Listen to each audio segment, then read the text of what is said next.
It's been about 3 hours since my shift ended, 3.5 hours. And today should have looked different in the sense of what I was supposed to do. First of all, my job was supposed to be different. The time in which I showed up was supposed to be different. Originally, I was supposed to do something like an 8 until 3 o'clock, but instead, my manager comes over and he says that he needs coverage with a different job, a different time. I would be coming in 2 hours earlier at 6 a.m., which to me, it's not really a problem. It's not ideal, but it's not a problem because for me, the earlier I can get out of there, the better. But the problem is that once the schedule for this week posted, I discovered that what he expressed omitted the most important part of the information he was presenting. All he said was, I need you to do this job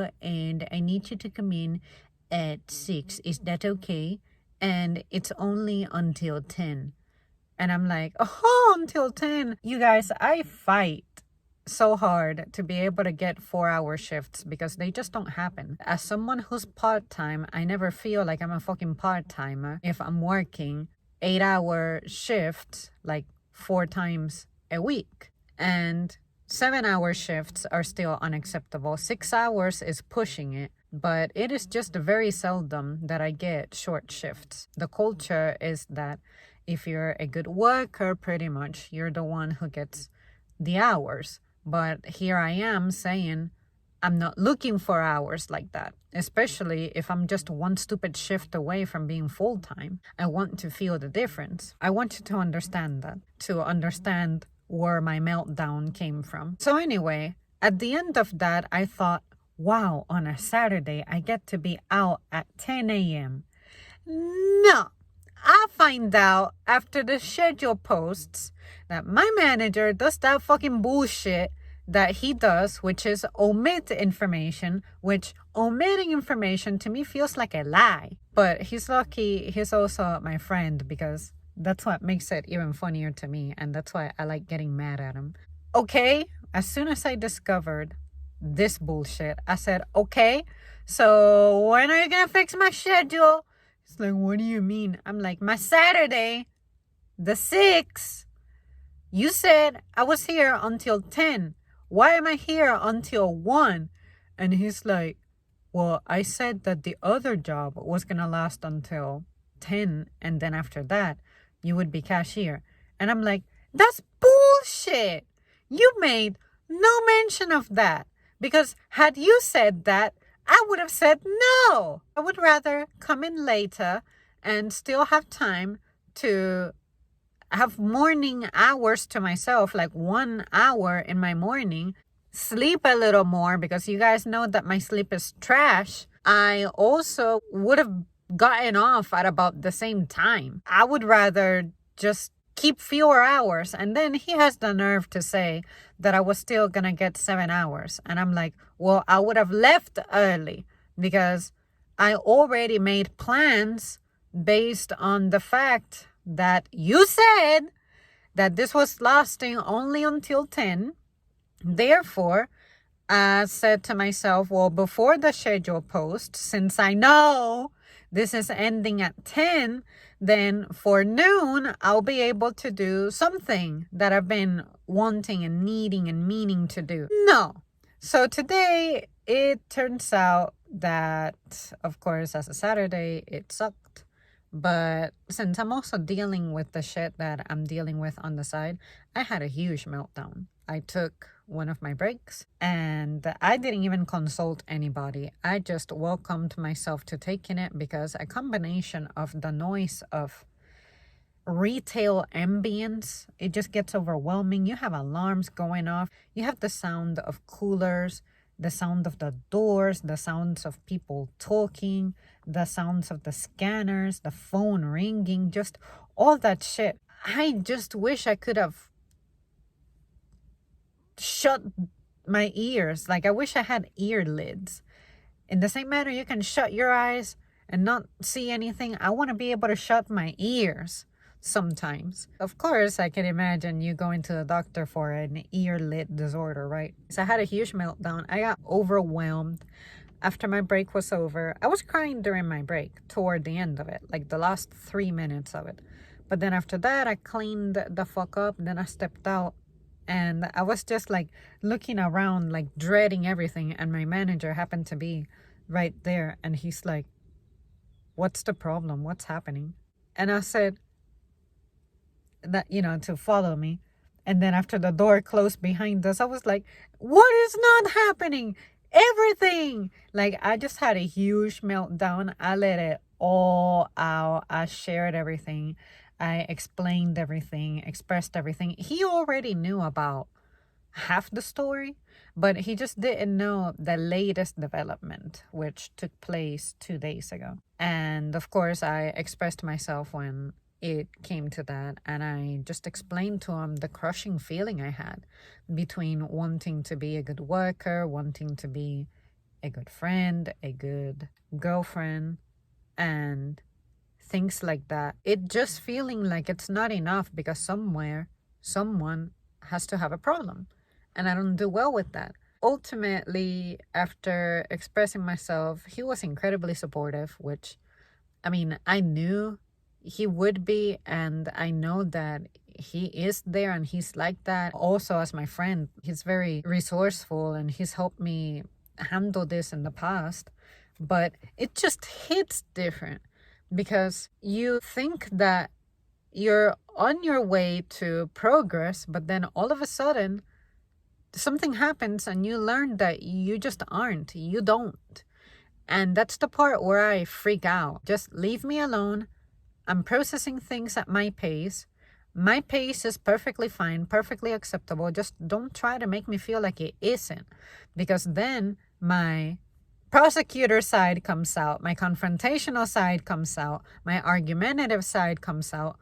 Nobody can stand it. I can't stand it either. And I would have loved to have recorded my meltdown. I mean, I was ugly crying. Fortunately, I wear a mask. Even through my pores, I was shedding tears. But seriously, I'm glad that it turned out the way that it did. And although I missed out on my plans that I had at noon because I ended up almost finishing my shift, I left there with only 10 minutes to go in my shift. I'm glad that I stuck around anyway at my job because I was going to show up to what I was going to do, still thinking about the thing that was crushing me.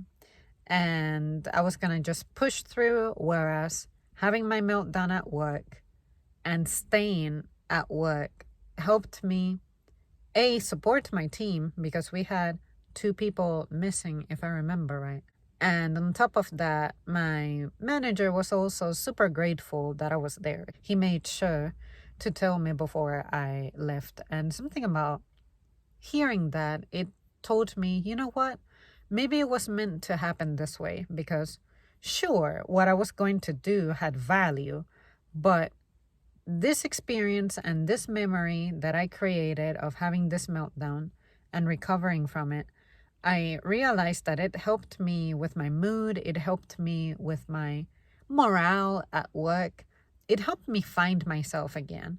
And I have said this before to you guys, but I'm going to say it again. When I'm at my worst, when I have an extreme meltdown like that, the experience of being nursed back to health is the best part of it. For me, I get crushed emotionally if I'm feeling that way and I'm processing it by myself, 100% bottling it in and just letting time pass, and hopefully I distract myself or have enough recreation to where I can cope with it and get over it until something triggers it again. But something about going through it with guidance, I guess I could say, seeing it from another person's eyes, it just helps.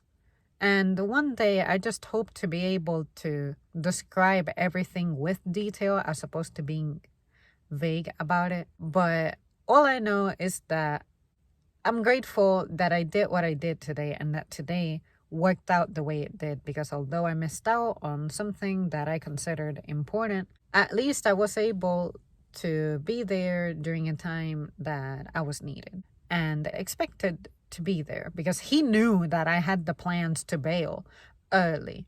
And even today in the morning when he got there, he visited me at my station and he was like, so how's this going? And I'm like, I hate it.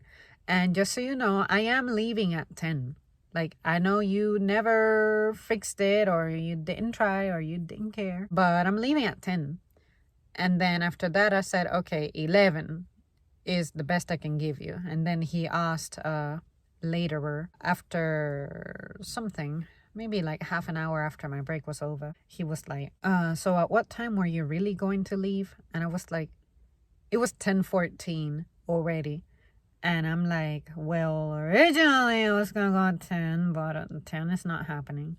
So, like, what do you really, really, really need? And then he said, well, so-and-so comes in at 12. And I'm like, 12 is exactly the time that my matter takes place. But anyway, he was like, well, 12.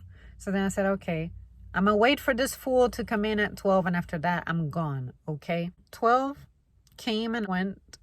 I saw when it was 12:04, 12:15, 12:22. By 12:15, I already kind of decided that I was probably gonna have to stay anyway. Then I saw 12 like 37, 12 46, something like that. And after that, I was done with my final clown. And then I saw somebody who I hadn't seen since he quit. So, of course, I had to talk to him because he is one of my former supervisors. But I had known him prior to that from another department. And it just meant a lot to see him because he also helped me with other stuff in my personal life as well. And I had been eager to see him. So I'm like, this is another sign that whatever I was going to do, wherever I was going to be, it wasn't as important. It wasn't a bigger deal. And although what I was going to do involved making money, I said to myself, this is one of those examples in which my beliefs are reinforced anyway, which is, sure, money is important. I need it really bad. But this experience has a value that cannot be quantified by money. So if I was deprived of making money and I obtained these experiences, which were good, I want to indulge in them with no regret and appreciate them, because I'm pretty sure that my Saturday, emotionally and mentally, was going to look a whole lot different from what I had planned. And I know it for a fact because I was just gonna grind with some stuff I just have to do and something I wanted to just attend. But ultimately, I got to bond not only with my manager, but with my friend. And I got to see somebody who I wanted to see. And I also saw somebody else who I thought about, who used to work with me too. He's an older guy who had to quit during COVID. But I thought about him specifically about a week ago. And boom, there he is. He is never, ever shopping where I work. And today I happened to see him. That was two people who are unlikely for me to see, who I got to see. That was a big deal. And I think that I needed that as a sign of, hey, you're here at the right time, just chill out. I couldn't have seen that if it hadn't been for the chat that I had with my manager. I probably would have looked back on this day maybe weeks from now and then being able to piece it together. But at least today, I was able to become aware of that as opposed to, oh, time had to pass. To me, this is a big deal. I don't expect for you guys to be able to understand or follow along with absolutely everything that I'm saying, because there is some stuff that has happened in my life that I haven't shared with you guys. And I probably won't, given the personal characteristic of it. Although I have shared something kind of similar to this, but this time around, this is a little different. And I would rather keep that one to myself. But yeah, it's just been really hard. And for me, the most important thing is to balance everything to where I'm not losing money, I'm still fulfilling my responsibilities, and I'm still taking care of myself. So right now I need to eat because I've been eating like a bird lately, and I can feel it. I've gotten smaller, which I don't need to get smaller, and I'm just hungry all the time. But anyway, after that, I'm gonna get on the treadmill.